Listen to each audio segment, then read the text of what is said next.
Just 1 second, Senator Pam. Hearing all of these things, and clearly even in media, you have admitted, Secretary Rojas, that you did not get previous information regarding this. You are still the head of the PNP as a DILG chief. Knowing what you know now, sir, ano po ang pwede ninyong maipayo na dapat mga reforma sa PNP? O kayo po, kung pwede po ninyong ipamahagi sa amin ngayon, ano po ang pwede ninyong sabihin sa Pangulong mga rekomendasyon? Kasi po ganito lang kasimple yon. Si General Purisima ay natanggal bilang Chief PNP, pero nananatili pa po sa PNP bilang pulis. Hindi naman po siya pinaalis dyan. Si Chief Superintendent na Peñas, hindi rin po sumunod sa chain of command kung natanggal na po bilang SAF head, pero siya pa rin po ay nananatili sa pulis. Hindi naman ako naniniwala sa aking pananaw, personal na pananaw, na dapat akuin niya lahat ito.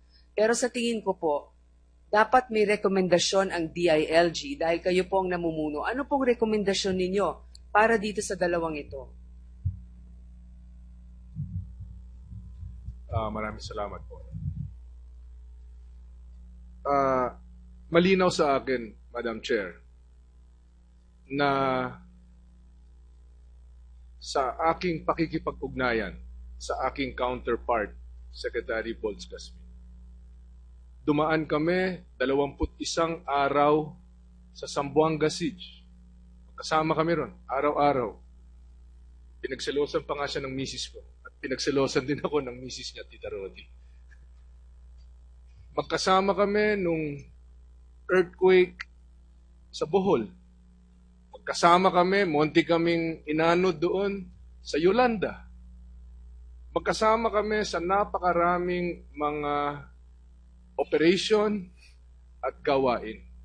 So malinaw sa kaisipan ko po, Madam Chair, na kung nalaman ko ito, itong issue ng koordinasyon ay hindi magiging issue. Sisiguraduhin ko, Sec Bolz, mga bata ko papasok sa alanganin. Dapat may gasolina niyang mga helicopter mo.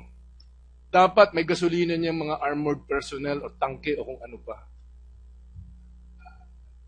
Dapat kung ano man ang mangyari, nakahanda tayo. So isa yan na malinaw na ma'am, madali maging Monday morning quarterback. Diba? The day after, lahat tayo expert. The day after, lahat tayo malinaw, etc. No? In hindsight, everybody is an expert. Kaya hindi naman ako nagmamagaling o nagmamarunong. Pero ang alam ko is, sa mga maseselan at mga komplikado at mga importanteng gawain, maayos ang koordinasyon ko kay Sec Bolz. Na, Sec Bolz, ganito, ganun. Ngayon, Secretary Rojas, siguro po hinihil kasi mahinahon po kayo at talagang nakita namin na tinayuan ninyo ang inyong responsibilidad, maski na masakit sa inyo na hindi kayo pinahalagahan sa operasyon na ito. Kaya nga hinihingi namin sa iyo, anong kondemnasyon ang sa tingin nyong nararapat dahil nga dito sa kakulangan ng koordinasyon sa inyo? Sinong dapat managot? Ano po ang inyong irerekomenda? Well, ayoko pong pangunahan yung Board of Inquiry, pero sa akin, sa sentido common, dalawa ang area na nais kong, kung magre-recommend naman ako, doon pupunteriya sa dalawang area na yun. Una, yung koordinasyon. Koordinasyon sa taas, koordinasyon across. No? Meaning, chain of command. Anong magagawa ng PNP organization? 150,000 ang PNP. Kung hindi alam ng namumuno ng PNP, nung araw na yon na may operasyon na ganito kalaki. Una yon. Koordinasyon crosswise, ang PNP po, SAF ito, very trained ito, wala ho kaming helicopter, wala ho kaming air asset, wala ho kaming armor, wala ho kaming artillery, wala ho kaming mortar. No? So, ang tagumpay ng isang maselan at komplikado at peligrosong operation na ito ay nakasalalay din sa availability nitong mga other resources na ito na hindi namin hawak. So, definitely, coordination crosswise. Yung pangalawang area is yung responsibilities. Si General Napeñas ang siyang officer na siyang namumuno ng SAF. Nagre-report siya nung incumbency ni Director General Purisima nung siya yung Chief PNP. Maaari, nung mga panahon na yon, bilang Chief PNP, may kumpiyansa si Director General Purisima na mapapakilos niya yung buong puwersa ng PNP dahil siya ngayon Chief PNP. Nung mga panahon na yon, bago siya nasuspinde. But clearly, siya na nga mismo nagsasabi dito na wala na siyang kapangyarihan nun. Magmula December 4. Siya mismo nagsasabi, hindi na nga siya nakakapagbigay ng order. Advice na lang. So, yung kapangyarihan na yon, na pakilusin yung buong PNP, yung kapangyarihan na yon na makipag-usap sa counterpart, head of agency to head of agency, nawala na yon. Diba? Kung maging consistent na wala na siyang papel dahil December 4 suspendido na siya, sino ngayon ang sumalo ng kapangyarihan na yon dito sa pagbabantay sa kapakanan itong inilagay natin sa mapeligrosong misyon? So, dito bumabalot ho ang aking mga consideration. Lastly, no? And this is with due respect to the officers of the armed forces. Tama po, wala pong koordinasyon. Walang prior coordination. Sinasabi time on target. Director Napeñas mismo inamin yan. Okay. Pero, tanong ko naman po, no? At magalang ko pong tinatanong ito, wala ngang koordinasyon, pero saklolo na ang tinawag nito eh. SOS na ito eh. Ano ang nangyari sa alas 6 ng hapon, alas 5:48, na nakapagpaputok tayo ng 3 white phosphorus na hindi maaaring gawing alas 2 ng hapon, alas 12 tanghali, alas 10 ng umaga, alas 6 ng, sige, alas 6 na bigla, ganun, walang koordinasyon, alas 8 ng umaga. Alam ko po na merong procedure, may protocol, kung sino man ang pipindot nun na fire, kanyon yun, bomba yun. Ang area na apektado nun, hundreds of meters. No? Na kung magkamali man, mga inosente, mga friendly forces, etc. Naintindihan ko po yun. Ang nasa isip ko naman po ay merong konsepto rin na fire on my location. Sinasalakay na kami. Uubusin na kami rito. We will take our chances na you fire on our position because at least may chance na hindi kami tamaan. Pero may chance na tatamaan yung kalaban namin. Kaysa hindi kayo mag-fire, ubus kami rito. May konseptong ganun eh. You fire on my position na. World War II pa lang, hindi naman ako eksperto, hindi ako nagmamarunong, pero alam ko na merong ganong konsepto. You fire on my position because kung hindi kayo mag-fire, kung walang mangyari, ubus na rin kami rito. So I'm sorry, medyo Secretary Ross, yun ang gusto namin eh. Makita kung ano yung nasa sa loobin mo. Kasi masyado mo rin tinatago minsan. Yung tama po, yung tanong namin dyan sa military, pareho po yung punto natin dyan, na saklolo na po ito. Pero may 3 bagay lang po, dito sa inyong hanay mismo. Ang nakikita natin dito, grave misconduct, disobeying the chain of command, usurpation of power even. Ano po sa handbook ninyo ang sinasabing kaparusahan sa mga gumawa ng ganyan? In this case, yung 2 po. Ano pong rekomendasyon ninyo? Wala pa po ako nadidinig. Ma'am, nais ko pong sagutin ang tanong nyo. Hindi ko pa nalalaman kung ano yung mga dapat na ipataw o rekomendasyon. Pero ang rekomendasyon ko po ay magsisimula doon sa mga obserbasyon ko na yon. Di ba? I mean, kung ano yung logical conclusion ng mga katanungan ko na yon, at kung wala naman akong madinig na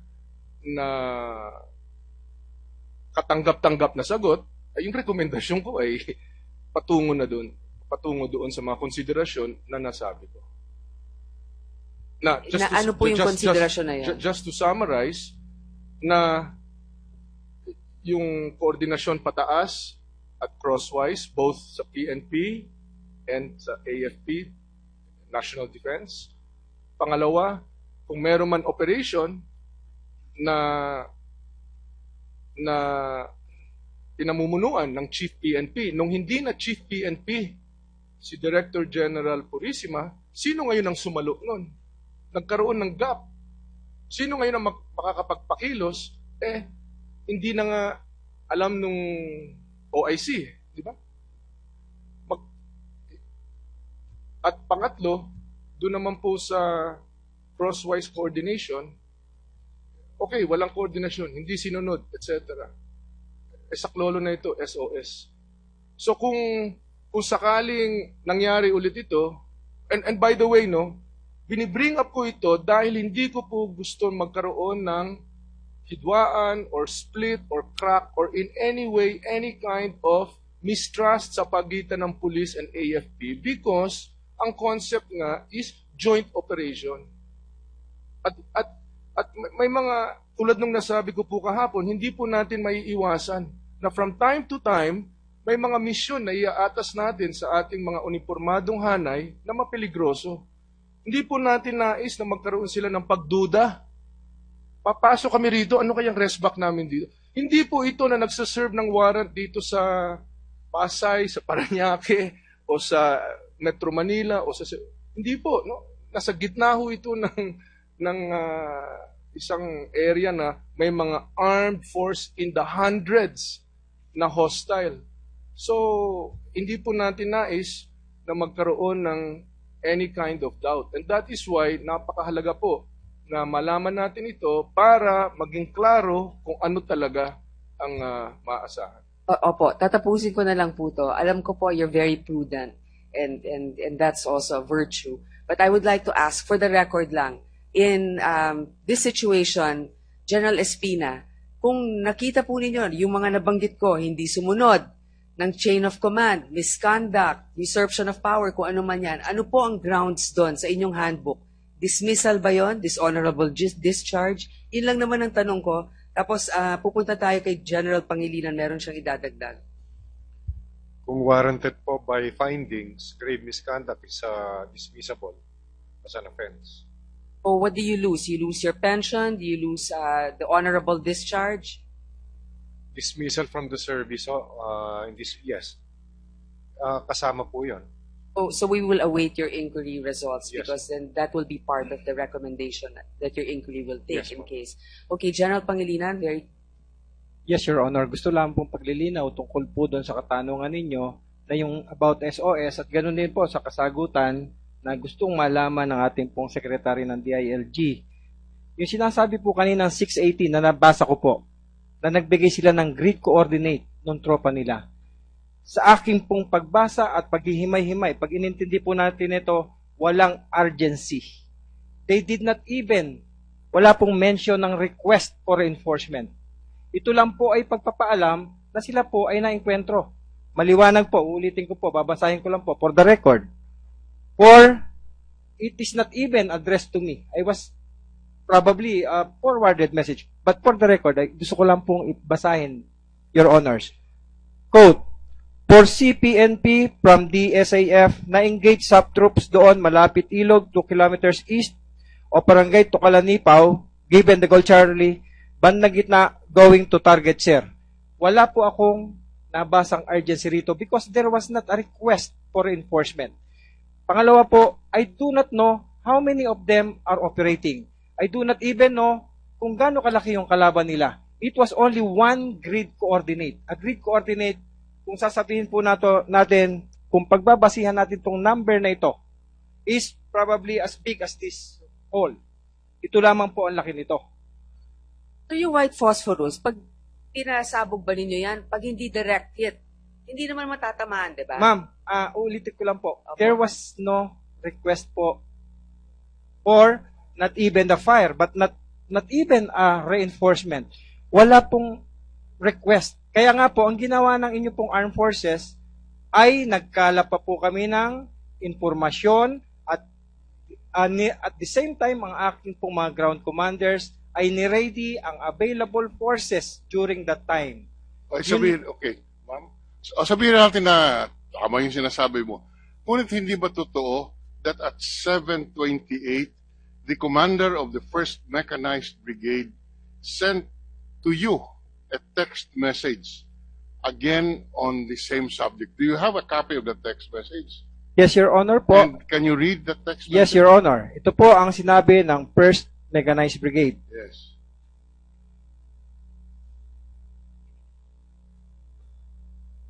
At 7:28, Commander 1st Mech sent me an SMS. And I quote, Sir, Superintendent Mangahas updated me sa operation nila. 2 groups nila were still inside Toka engaged in sporadic fires with lawless as of now. My plan is 1. Move Mechanized Brigade with 8 armored vehicles to control and to provide supporting fires sa pin-down SAP. Second, insert Mechanized Infantry and DRC to augment the PNP at SAP extraction point and to provide supporting fires sa pin-down SAP. And 3, utilize 105 artillery if approved by COM6 to disrupt lawless firing at SAP. Pin down as of now at about 500 meters from SAP position. Request guidance, which I replied. Did you give guidance? Yes, sir. Here are my guidance. Sige. Ang sabi ko po sa kanya, go ang plan 1 and 2, 3, hold until such time we have a complete information or detailed information. Dahil ito po ang kinakailangang malaman kung tayo po ay magpapaputok ng 105. One po is allocation of the target. Pero ng grid coordinates na binigay sa'yo. Yun po ang location ng friendly forces. But, well, anyway, these are very operational matters. Yes, sir. And second po is, Wala na yung responsibility sa inyo. Binigyan ko ng grid. Pwede naman yung sabihin, ito yung binigay sa amin eh. So, hindi na ma'am, namin... Your Honor po, ang pinag-uusapan po natin dito ay buhay. Kaya nga, pinag-uusapan natin buhay. Yes, sa sir. klolo hinihingi sa inyo. Yes, sir. And, Kaya nga po kinakailangan po natin. Ilang oras kayo bago makapag-respond? Your Honor, while we are getting the informations na dahan-dahan lamang po namin nalaman, kaya nga po tayo ay nag-reconstitute ng forces, the available forces we have during the time to provide reinforcement. Actually, sir, share your frustration. Hindi kayo sinabihan. Tapos ngayon, parang kayo ang pinagbibintangan din dito. Naintindihan ko yon. Yes, Your Honor. Pero, saan kayo sa perimeter? Sabi, within 4 or 5 kilometers, correct? Yung pong 5 kilometers na sinasabi po, ayun po ang pinakamalapit naming Kaya nga po, company. nandun ba kayo? None, Your Honor. None, okay. But the people there would have heard. Sinabi nga nila, under threat of fire talaga sila. Wala bang rekomendasyon? Tapos ito, may nagsabi, pero mawawala na tayo dito eh. Yung pagsalakay nila ng 2:00 ng umaga, oras daw yun ang pagdasal din dun sa mosque. Ewan ko na. Pero, anyway, yun lang po, sa Klolo. Alam ko, naintindihan ko, hindi sinabi sa inyo. Pero, Senator Bam, may dadagdag tayo. Yeah, Madam, this is my time already, no? Madam Chairperson, no? My 5 minutes starts now, no? Thank you. Unang-una sa lahat, I'd like to thank the chairman for having this hearing. Sa totoo lang po, napakaraming information ang nalilinaw. Marami ring misinformation ang nakokorek, no? Let me begin with asking General Napeñas and General Pangilinan. Kasi lumalabas po na meron po kayong mga judgment call na ginawa. Meron kayong mga judgment call na ginawa na umabot po sa kung saan tayo ngayon. So General Napeñas, first I'd like to clarify, yung ating pong SAF forces, they're the best of the best. Tama po. It is not a 100% conclusion, Your Honor. Oh, but you are the elite in the PNP. As Tama far po. as the PNP is concerned, that is true, Your Honor. Opo. Kasi po may report na linabas na yung pinadala natin mga baguhan. Hindi po totoo yun. That is not true, Your Honor. The troops that we sent to Mama Sapano, they are the best of SAF. Opo. And they accomplished their mission. Tama po. Yes, Your Honor. Okay. General Napeñas, yung ating pong mission, after everything that has happened, do you still ang tingin niyo po ba, it's a valid mission and it's a well-planned out mission? It's a valid and a very legitimate mission not only for us but for all the Filipino people. And tama po yung sinabi niyong pangalawa, Your Honor. Tama po yung mission. Pero yung pagplano po ng mission, do you still feel that it was a well-planned out mission considering na hindi po nakapag-coordinate sa iba pang mga ahensya and what happened? Yes, Your Honor. So General Napeñas, no, kayo po yung nagbigay ng isang judgment call na huwag sabihan ng AFP. Tama po? Hindi po ako nagbigay ng judgment call na gano'n, Your Honor. Ang nagbigay sa akin ng statement si General Purisima at nakalagay doon sa aming operation plan. Meron po tayo doon coordination table na nakalagay doon na time on target yung pag-inform sa kanila. So ito po yung nakasulat? Hindi lang po ito verbal? Yes, Your Honor. Nandun sa operation plan. Nakasulat. Okay. Nakasulat sa operation plan na huwag sabihin kay Rojas at Espina? Hindi po kasama na nakasulat na hindi sabihan si OIC PNP at saka si SILG, Your Honor. It is only the AFP. Armed Forces of the Philippines and other units in the ground na nakalagay doon sa plano, Your Honor. Nasabit nyo na po ba ito, General Napeñas, sa komite? We will submit it already. I suppose that it was already received by the office of the Honorable Senator Grace po as required yesterday. So nakasulat po na yung AFP, TOT, dun po sa plano. Yes, Your Honor. At binigay po sa ito ni General Purisima. Siya po yung nag-approve ng plano na yun. Noong April pa, then yung November I na see. operation, Your Honor. So nung siya'y, hindi pa siya suspendido noon.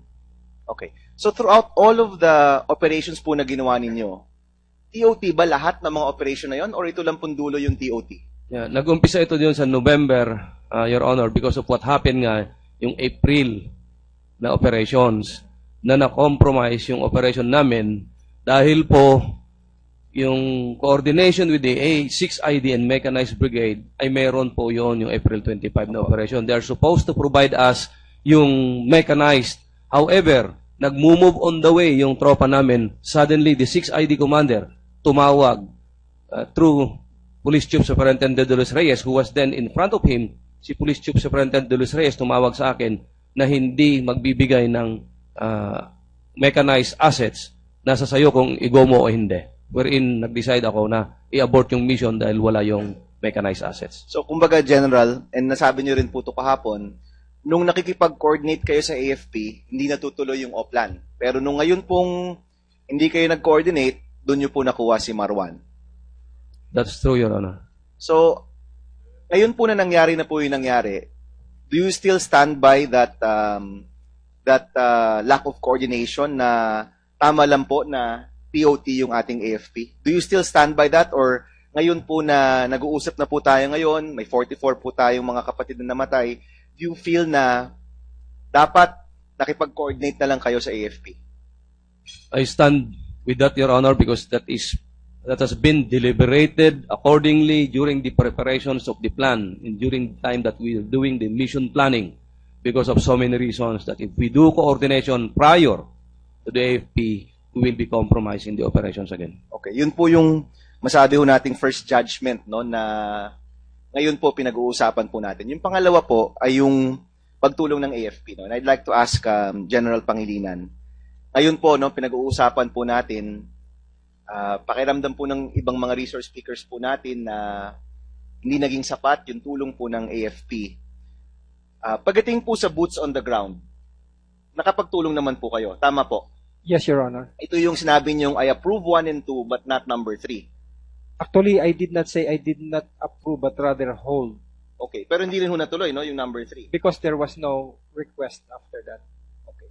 So yung 1 and 2, definitely po, yung mga kapatid natin sa Army, tumulong naman po sila sa PNP. Yes, Your Honor. Okay. And in fact, may nasave kayo na 17 from the 84th Seaborne. 17 unharmed and 11 wounded in action, Your Honor. So ngayon po, yung tanong na lang, bakit hindi kayo nagpaputok? Bakit hindi kayo nag-artillery? Tama po. Nag-artillery po kami nung bandang hapon when we have already a clear picture of what was going on. But yung sinasabi po natin, bakit hindi kami nagpaputok nung umaga, it's because we do not have a clear picture, enough information that are necessary in order for us to provide artillery fire support, Your Honor. In general, yan po that's your judgment. Doctrinal po yan, Your Honor. Doctrinal. Doctrinal yan. So you're telling us now, hindi lang yan isang judgment. Sumunod po kayo sa patakaran. Yes, Your Honor. Isa pong doktrina na sinusunod namin when we are firing artillery fire support. May I ask General Katapang if he concurs na doctrinal po yung hindi po pagputok nyo ng artillery dun sa coordinates? Yes, Your Honor. And General Katapang, hiningan po ba kayo ng advice, order, or kung ano man ni General Pangilinan, o siya na po mismo yung nag-decide niyan?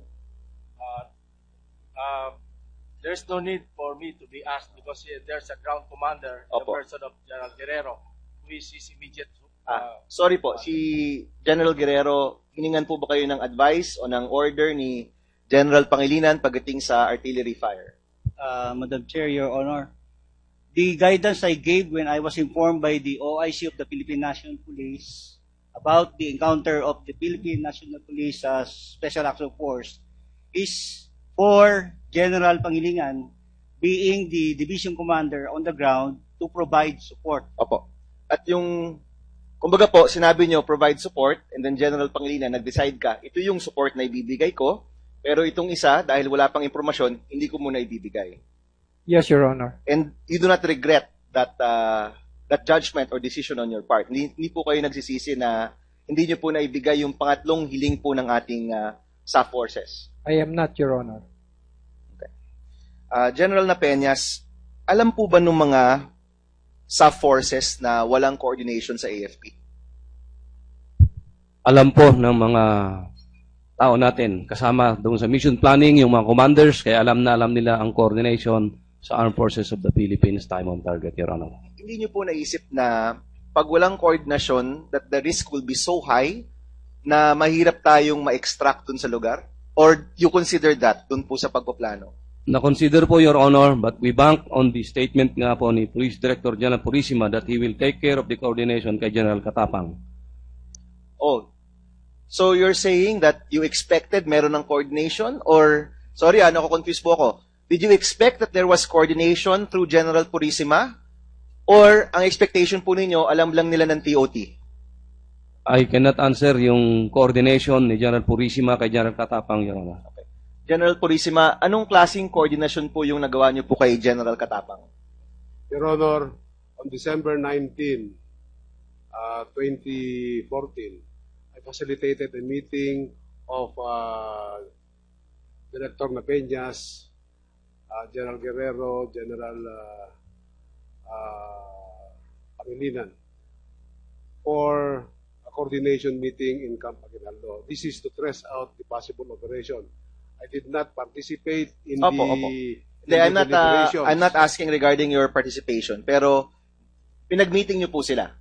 Basically, ang sinabi po ninyo. Yes, Your Honor. Sige. And that is the basis for their coordination. Sila na po magko-coordinate. Let me ask General Katapang. I'm sorry to cut you, sir, kasi nagmamadali po tayo sa oras. General Katapang, yung coordination po sa December 19, hindi po yun sapat para sa full coordination ng isang operation. Tama po? Yes, Your Honor. But, however, there was another meeting on December 23, wherein General Guerrero, General Pangilinan, General Peñas, General Magnaye were in 3rd Air Division in Zamboanga to test out the tactical coordination needed for that operation. Kumbaga po, General, in general, alam ho natin yung nangyayari, pero yung specific, hindi ho natin alam. Tama po, for the record. For the record, yes, Your Honor. Okay.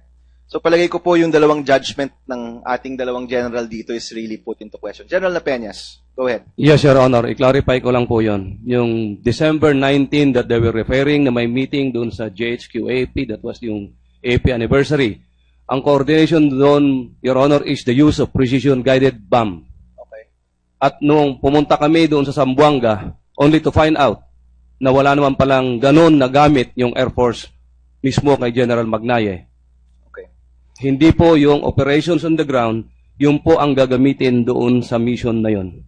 Dahil doon sa dalawa na failed mission na by boat, naisip na at na i-consider na yung gagamitin na yung bomba ang gamitin doon sa target, Your Honor. Okay. I would like to ask Secretary Rojas. At this point po, yung taong bayan, nakikita nila ano ba talaga yung nangyari. The two judgment, ngayon po, magda-judgment naman yung taong bayan with regard to the judgments done by our leaders, no, in this operation. Kadalasan po pinag-uusapan ng hustisya. But sometimes pakiramdam ko po kapag humihingi ng hustisya, ang hinihingi, vengeance, no, paghihiganti. Kayo po, nakausap niyo po yung mga pamilya. And later, I will also ask General Espina and General Napeñas. No? Ano sa tingin ninyo ang magbibigay ng hustisya para sa mga namatayan po nating Fallen 44? Nagsisimula yung hustisya, yung katarungan sa katotohanan. Nadinig ko yung mula sa mga byuda, sa mga naulila, yung wala silang closure, hindi nila Ano po yung magbibigay ng closure para po sa mga families po ng ating Fallen 44? Really malaman nila kung ano talaga nangyari dito. Kasi natural sa isang pamilya, hindi naman nila alam yung detalye ng operations na inaasahan nila na pag na-trouble yung kanilang mister or anak, na ang puwersa ng pamahalaan ay naandyan na sasagip sa kanila. So, itong mga katanungan, bakit nga hindi napatakan ng artillery or late na or kulang? Totoo nga ba na hindi nagkaroon ng coordination? Ibig sabihin, effective coordination. Iba po yung pupunta na lang ako sa office ho ninyo, Senador, at sasabihin, hindi pa ako nagla-lunch. Iba naman yung the day before, pupuntahan kita at hindi pa ako diba? At may plano, may papeles, may malinaw, di ba? And by the way, may allergy ako ng ganito or ganito, di ba? Yung koordinasyon na time on target is that maybe that is applicable in certain operations. But in an operation such as this, clearly in a hostile area, surrounded by hostile forces in the thousands, all armed, paano natin makaka-expect na merong aircraft, baka naman nautusan yung aircraft to do some other thing dahil hindi nga nila alam na merong ganitong dapat na paghandaan. Secretary. Diba? Yung ibig sabihin ay effective coordination. So, pabalik lang ako dun sa sinabi ho ninyo, Senador, na ano yung hustisya, yung para malaman nila talaga kung ano nangyari. At pangalawa, na siguro sa mga pagbabago sa operational guidelines, sa koordinasyon o sa mga definitions, na hindi na muli mangyari ito, na hindi na muli tayo magkakaroon ng sitwasyon na parang isinubo sa isang sitwasyon na halos mababa o na-tsansa ng success. Diba? Let me be more pointed, Secretary. Ano po yung expectation ng mga families po ng SAF 44 pagdating po sa MILF? Senator Bam, Yes. wind up. Yeah, this is then I'd just like to also hear from General Espina and General Napeñas on this question. Yung ekspektasyon ng mga pamilya ay kung sino man ang mga namaril, di ba? Mm-hmm. Sa kanilang mga mahal sa buhay ay umarap sa hustisya, Umarap sa korte. sa proseso. Ang hindi ko nga ma-spelling sa totoo lang, Senador. Dahil dito sa area na ito, wala namang mga nameplate yan, wala namang, hindi mo alam kung sino yung mga, the firing is at 200, 300 meters away so paano mo malalaman? Sinong magtitistigo na ito si Pepe ang siyang bumaril kay Juan sa ganito?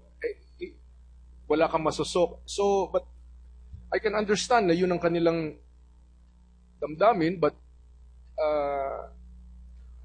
nasa sa MILF siguro, kaya inaasahan natin yung report ng MILF para masabi nila on their side ano nangyari. I'm sorry, Secretary. I've run out of time, no? But I just want to get just one sentence, General Espina. Ano po yung hustisya na hinahanap ng ating kapulisan? Doon po sa mga kamag-anak ka, sir. Yes, sir. Sir, tagal ko na ho nilagay yung yung sarili ko sa paan or sapatos ng mga naulila. It was also my guideline sa Board of Inquiry. Kung ako po nasa katayuan nila, gusto ko malaman ang katotohanan kung ano nangyari mula umpisa hanggang huli. Papanagutin kung sino dapat papanagutin both internally and externally. Sa hanay namin, kung kanino mang hanay, at sa hanay lalong-lalo na ng mga pumatay. May usapin yan eh. Lagi ko nga akong ini-stress yan eh. May usapin tayo at pagka nakita mong nagbabarilan tayo, magkakampi tayo, teka muna. Hinto muna. Number 2 ho yan. Number 3, which is para hindi na ho nauulit ito, ano ho ba ang leksyong although hindi masyadong concerned ito nung namatayan, sa amin ho, ano ba ang dapat nating gawin next time para hindi na ho nauulit itong ganitong bagay? Okay. With the indulgence of the Chairman, General Napeñas, very quickly po, sa mga tao po ninyo, ano po yung hinahanap po nilang hustisya? Malaman nila yung katotohanan na nangyari, Your Honor. Magkaroon ng linaw at inaasahan din nila na matulungan sila dun sa mga pangangailangan nila dahil nawalan sila ng mahal sa buhay. Thank you po. Siguro, Mr. Chairman, as a final point, and I will also ask these questions in the second round to our friends from the MILF. Palagay ko po, napakahalaga talaga na si Chairman Iqbal nandito.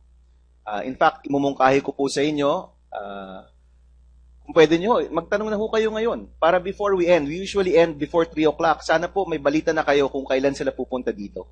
Mahalagang-mahalaga po yan. And it is not just confidence-building measures with the government. It's confidence-building measures with the public, with the Filipino people. Mahalaga po talaga na nandito sila. Mahalaga rin na ibalik yung arms, yung mga kagamitan, at mahalaga rin po, if I may go as far, na yung mga pumatay po talaga will subject themselves to a proper investigation and the right justice process with the DOJ. Napakahalaga po niyan. And I really hope that within next week, nandito na po yung leadership ng MILF para lahat po talaga tayo dito. Nagkakaharap-harap, magkakaalaman ng katotohanan at mas mahalaga po yung mga kailangan managot talaga. Thank you, Mr. Chairman. Thank you, Senator Bam. Senator Pimentel, you're recognized, sir. You may proceed. Thank you, Mr. Chairman. Board of Inquiry, General Magalong, do you confirm na mayroon pong civilian na namatay, na injured? Hanapan din natin ng hustisya itong mga civilian po. Tama po kayo, Your Honor. Meron po kami nababalitaan and we're still confirming it. In fact, we have already directed our CIDG regional office to validate the information and get the identity of those. You have no number? Wala pa po. Sa ngayon ho, ang nalalaman po lang po namin is 4 po yung civilian namatay. CHR, Chairperson Rosales, I read that you also went to the area, and do you confirm that there were civilian casualties? Yes, Your Honor. There were 5. As listed down but of course, it would still have to be verified. Let us assume that there are civilian casualties. How do we give justice to the civilian casualties? Secretary of Justice, do we have a law in place to give compensation to civilian casualties as a result of a lawful government operation? Not to and their deaths are not due to their own faults? There is no law on that. I'm trying to recall. What we have is the Board of Claims with the DOJ, and the Board of Claims apply in case of wrongful prosecution. I'm not expecting an accurate answer now, but can you study? Can you ask your people to study? Yes, Your Honor. Because we have also to consider this civilian but of casualties. Course, we can always apply our general law in the civil code, and then there are damages done, and of course death and physical injuries. But is there ang tanong ko, is there a government program in place where these people or the families of these victims can run to and ask for assistance? Pag-aralan po natin. Yes. Yes. And then, ang isa ko pong gustong pag-aralan ninyo, unless masagot nyo na ngayon, meron bang liability yung mga bibili ng armas na binibenta na galing po sa ating mga SAF forces? Yes, Your Honor. Which, ano pong liabilities po nito mga bibili Parang- ng mga armas na yan? parang Gaano po sa kabigat fencing. ang kanilang penalty?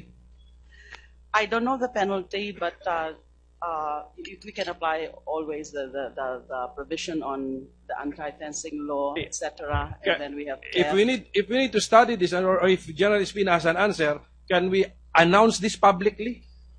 That those people who are interested in buying those firearms of our SAF people will face the full force of our criminal laws? Sir, if you possess that firearm that doesn't belong to you, that is illegal possession of firearm. Tapos sa 10591, hindi po pwede mag-possess ng mahaba ang civilian. Kakasuhan po namin yan whenever we catch them. So at least 2 laws are being violated, no? Yes. At least 2 laws, and you can still research and then add, no? So let this be a warning, no? Let this be a warning to all of those who are, gun aficionados or gun collectors or just interested in owning these guns. Now, buying these firearms or even getting them for free is against the law. Now, General Espina, can you describe to us what is SAF? What is the relationship of SAF? What is the relationship of SAF to the rest of the PNP? It is one of our specialized operating units, sir. Ang kanyang specialty, sir, or specialization are yung mga special operations, counterinsurgency, internal security operations. Is it autonomous, semi-autonomous? No, sir, it's not autonomous. So lahat ng kilos ng SAF, alam dapat ng headquarters? Yes, sir. They are directly under the Director for Operation, which is its immediate supervisor. So for example, itong operation sa Mama Sapano noong January, may gastos doon, di ba? Is the SAF autonomous as far as their budget is concerned? No, sir. They hold their money, they spend it, or they request for money? They derive their funds from the command, sir. They don't have an autonomous money or funds. How was this funded, this operation? That's the question yesterday, sir, which I think he could answer. Police Director Peñas. Yes, Your Honor. The operations was funded from the regular maintenance and operating expenses of the Special Action Force. We receive a monthly maintenance and operating expenses, Your Honor. So you did not make any special request anymore for this operation? No, Your Honor. To give the headquarters a hint that something big is going to happen? No, Your Honor. The funds all came from this PNP Special Action Force. And if I may clarify, Your Honor, if I may read in our police operational procedure,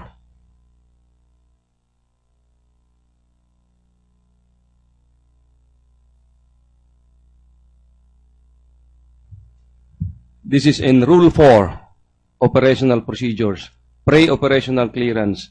No police operation shall be conducted without the approval of the Chief, Commander, Head of the concerned police unit office. A pre-operational clearance shall be filed by the team leader of the operating teams prior to the conduct of the operation and shall be approved by the concerned police unit commander. This clearance shall be submitted to the operations section, the division of the police unit for records purposes.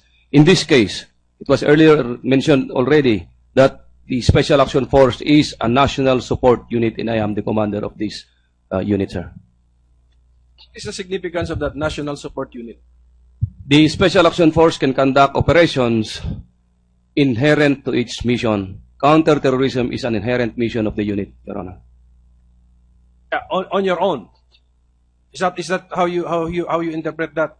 The significance of that phrase? On your own? At a degree, yes, Your Honor. At a certain degree, Your Honor. General Espina, because of this incident, are you now going to review this time on target concept and make it clearer or issue regulations to when this can be used and when this should not be used? pinakamaganda ho dito, sir, ulitin sa lahat ng personnel namin. Meron na po kasi kaming operational procedure and guidelines dito. Like for example, if you move companies, you have to ask permission from the Director of Operations. Ito ho, ang minove dito 400 Dapat po yan kiniklear sa Director for Operations namin for purposes of coordination to everybody. You cannot just move people that much. Paano kung nagkukudeta na yan? May karapatan siya doon. Hindi ho ba, sir, na meron po kaming regulasyon doon na pagpapaalam. That's very clear. If you move companies, you clear it with the Director of Yes, Operations. And yung 400 people, how many companies yun more or less? Less than 4 full-sized companies, sir. Ang More or full less. size is 120. So 3, at least, basically 3 plus. 10 companies, sir, ang minove, puro platoon size per company kasi hindi naman iniwan yung placer. And from different parts of Mindanao. I should have known that. And they know that. They know that, sir. I should have known that you're moving companies. That kind of movement is in effect moving companies, although you were moving platoon size groups. Pero in spirit, you were by number, you were actually moving companies. Was that clear, Director Rapenes, yung protocol doon? Is that already clear? That's clear, Your Honor. That's precisely the reason why in November, in the April and November, we had the operation plan approved by the Chief PNP himself. Mentioning operation plan. You have a separate operation plan per operation. Tama po ba? It's the same on the operation plan Terminator 1, Terminator 2, and Terminator 3. It's only the name that is different, but the target and locations are the same, Your Honor. Oh, okay. This January 25 operation, under what name? Exodus, Your Honor. Okay, so this must have a separate operation plan. Yes, Your Honor. It's all the target, as I've said earlier, Yeah. the target and the locations are all the same. The situation in the ground are also is the same. Parang copy-paste na yon. Pero it is a different volume, it is a different title, Oplan Exodus. Nadagdagan po yung strength ng Okay. personnel, Your Honor, dun sa Tama. Exodus. So iba talaga. Iba siya. It's a different plan. Even the dates. Ibang dates doon eh. Yes, Your Honor. Is this filed? Do you file this beforehand? Meron po kaming file yan, Your Honor. But only in your office, never sa command. It's at the Special Action Force, Your Honor, for purposes of security and secrecy, considering the nature of the mission, Your Honor. Do we already have, Mr. Chair, a copy of the operations plan? Yes, it is on hand with the committee, Your Honor, and we will furnish the members with a copy. To my knowledge, the committee chair informed me earlier that she has a copy. But as the statement yesterday of Senator Honasan, we must first discuss because this is a matter of security, and we should be very careful in having this made public because it can compromise. Sir, I have no plan of divulging the plan. My question is, we have a copy and and is it also protocol or procedure that after the operations there's an after operations report? Yes, Your Honor. Do we have a copy, Mr. Chairman, of the after operations report? Or did you file one, General Napeñas? Let me ask if we could just ask, Your Honor, the officer in charge of the Special Action Force, because I was immediately relieved after the incident, Your Honor. In your understanding, upon your relief, it's no longer your responsibility, but it's still the responsibility of the unit to come up with an after operations report. That's correct, Your Honor. So may we ask, Mr. Chairman, can we direct the question to the proper person? May we find out if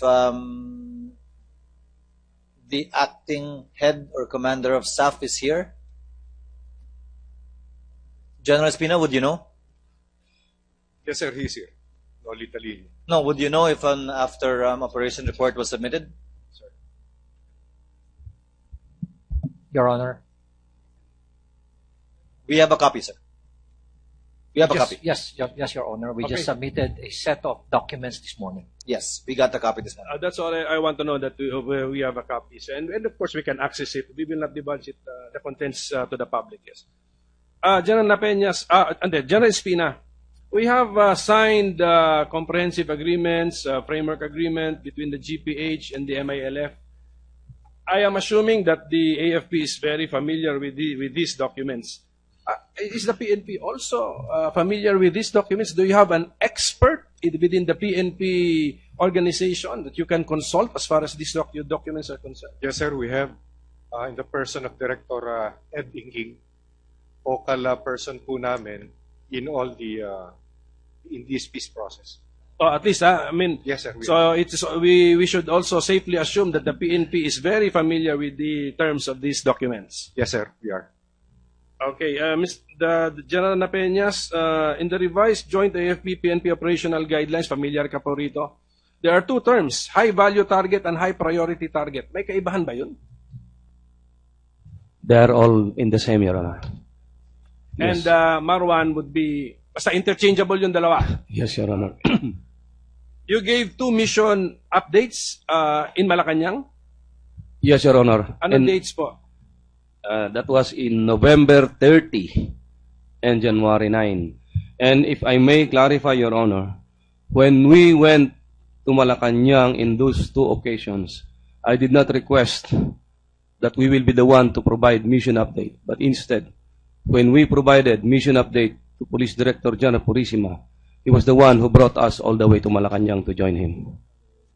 Not the other way around, Your Honor. Kung December 19, December 23, you were talking about precision-guided bomb. December 19, coordination po, Your Honor, doon sa GHQ AFP anniversary. Yeah. The plan, the O-plan that you had in mind there was a precision-guided bomb. O-plan. Your Honor, if I may just consult my counsel. Sige, please.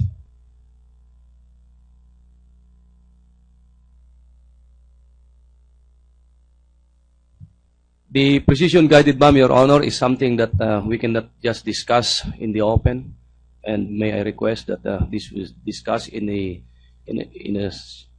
executive session, Your Honor. Okay, sige. I understand.